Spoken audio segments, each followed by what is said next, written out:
Selamat sore teman-teman. Di sini saya akan mempresentasikan tentang elektronik dan mobile komersi. Sebelum itu perkenalkan, nama saya Yohana Rahel Putri Ervina Borgirsang dengan NIM 2145050. Pertama, pengertian elektronik dan mobile komersi. Elektronik komersi yaitu mencakup semua transaksi komersial yang dilakukan secara digital. Transaksi yang dilakukan di desktop akan dikategorikan sebagai e-komersi.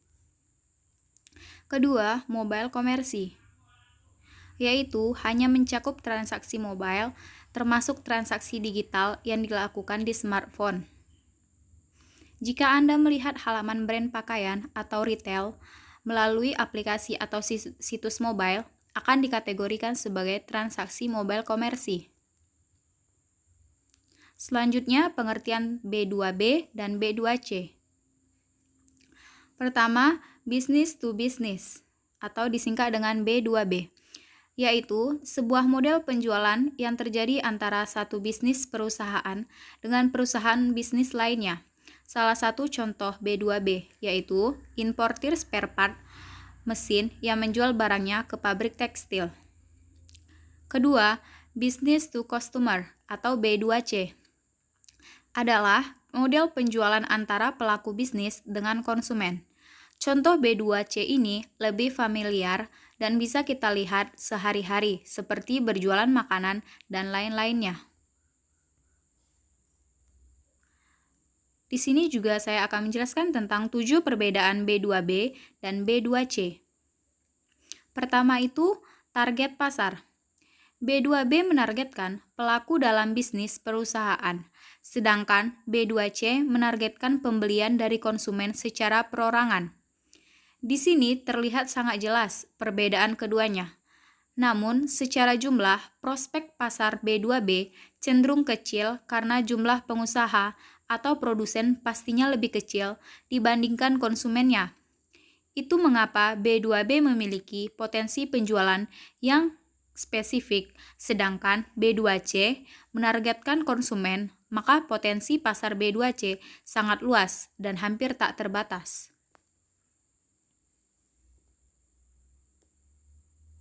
Kedua, jumlah pembelian dan harga.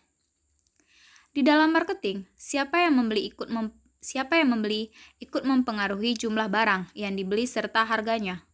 Misalnya, B2B tidak perlu menjual barang dalam jumlah besar untuk mendapatkan omset tinggi. Karena pada dasarnya, harga per unit pada model B2B sudah sangat tinggi. Berbeda halnya dengan marketing B2C. Model 1 ini mengharuskan Anda menjual produk dalam jumlah besar untuk memaksimalkan omset. Ini karena harga per unitnya sudah sangat murah.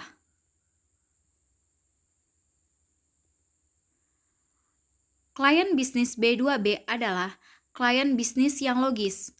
Klien ini perlu mempertimbangkan banyak hal serta keuntungan jangka panjang sebelum membeli produk, maka tak jarang ada banyak pihak yang dimintai pertimbangan untuk sekali transaksi saja. Sebuah perusahaan bisa meminta pertimbangan dari direktur, manajer, bagian finansial, legal, dan marketing. Maka dari itu, tak heran jika proses pembuatan keputusan hingga proses transaksi dilakukan dalam waktu yang lama. Lain lagi dengan produk B2C, karena produk yang akan dibeli dilakukan dalam lingkup yang sempit dan personal. Pembuatan keputusan dilakukan secara individu. Pembeli produk retail lebih cepat dalam membuat keputusan sebelum pembelian. Itu disebut dengan pembuatan keputusan. Selanjutnya, 4. Motivasi. Yaitu, untuk bisa menjalankan strategi pemasaran dengan baik, Anda perlu memahami motivasi dari pembeli. Begitu juga dengan 2 model pemasaran ini, yaitu memaksimalkan keuntungan, efisiensi pekerjaan, dan investasi setidaknya. Itulah motivasi yang dimiliki pembeli B2B. Di sisi lain, motivasi pembeli barang B2C sangatlah beragam. Karena pelanggan ingin mencoba produk baru, memanfaatkan momen promo, Apapun alasannya, bisa dikatakan kalau motivasi produk untuk kebutuhannya sendiri, maka mereka tidak akan terpikir untuk menjual produk itu kembali.